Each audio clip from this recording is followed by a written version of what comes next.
Unresolved Problem segment tonight, the collapse of the airline industry in the USA. Record delays, lost luggage, passengers stranded on runways for hours, and entire companies like Northwest and JetBlue melting down, all a matter of fact.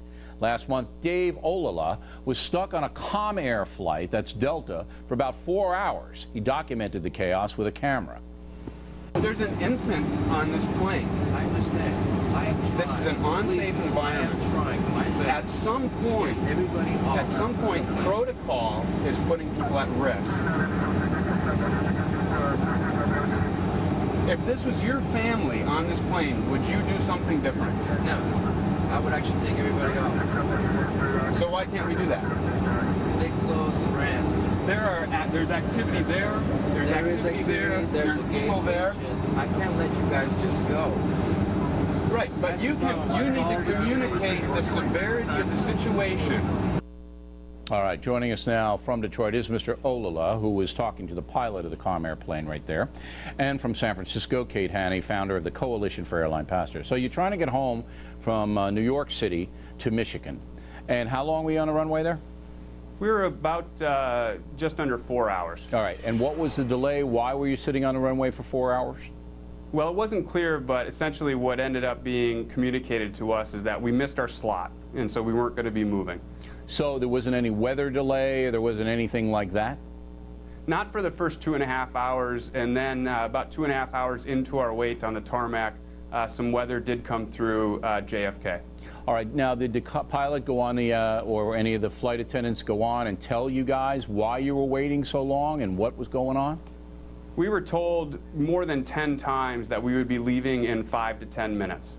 Now, once you reached hour 3, were the passengers in rebellion? What was going on with the other people?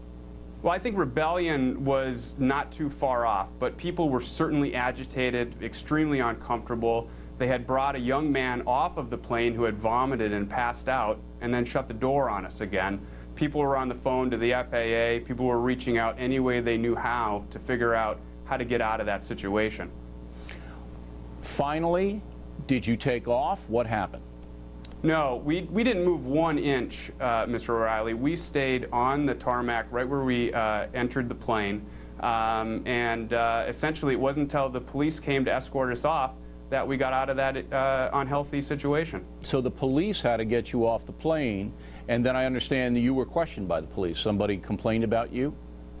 That's correct. So I was recording the pilot when I was asking the questions, and the pilot suggested that if I continued to ask questions and videotape, that the police would be asked to come out, and I thought that that was a good idea and suggested that he call the police. Okay, is that why the police came out? Because you were recording the guy? I'm not clear why the police came out, other than you encouraged him to call the police so you could get off the plane. Okay. Exactly. Now, Ms. Hanni, we've had you on before, and you Yes. were in Washington, I guess, last week, trying to get Congress to protect Americans from the abuses, and I do believe they are, that Dave went through. You making any progress there? Well, you know, actually the legislation, we do have legislation language on the Senate and the House side. It's weak, it's watered down, it does not include deplanement on either side yet. And the reason I keep going back to Washington is that there are certain members of Congress that have made promises to include this legislation, but then it doesn't show up in the language. All right, so, well, the airline lobby is very powerful, as you know. I mean, the aviation industry doesn't want this language. They don't want to be sanctioned and fined if people are sitting on the runway for 4 hours. Right, they don't want to do anything for you when you're in the plane either. They don't feed you. Do you want to name any names that have impeded you in trying to get a fair deal for American airline passengers? Well, here are the names. Chairman Oberstar of the House Transportation Committee made a statement, a written statement and an oral statement when I testified about our event being stuck 9.5 hours in a plane. He said, if the airlines don't fix this, I will.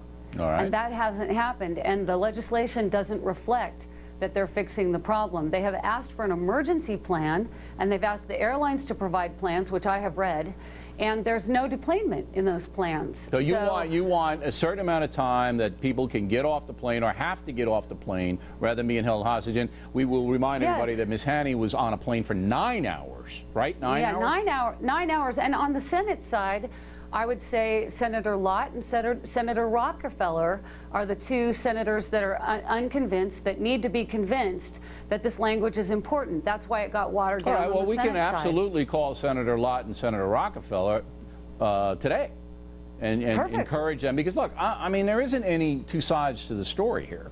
That No, if you're an airline passenger and you're on, I'd say, 2 hours, that's it. And if you can't get that plane off the ground after 2 hours, you got to get those people off. I mean, particularly because there's no food on the plane.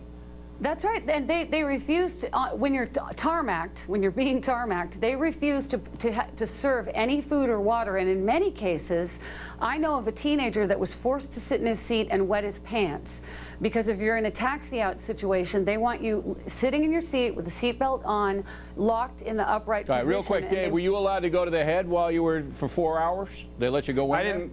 I didn't make my way back. All sorts of protocol was being broken. They had the door open and people were taking turns getting gulps of fresh air. And the cockpit door was open as well. That's how I had access to the pilot. All right. Thanks you both for coming on. Something will be done. Plenty more ahead as a fact.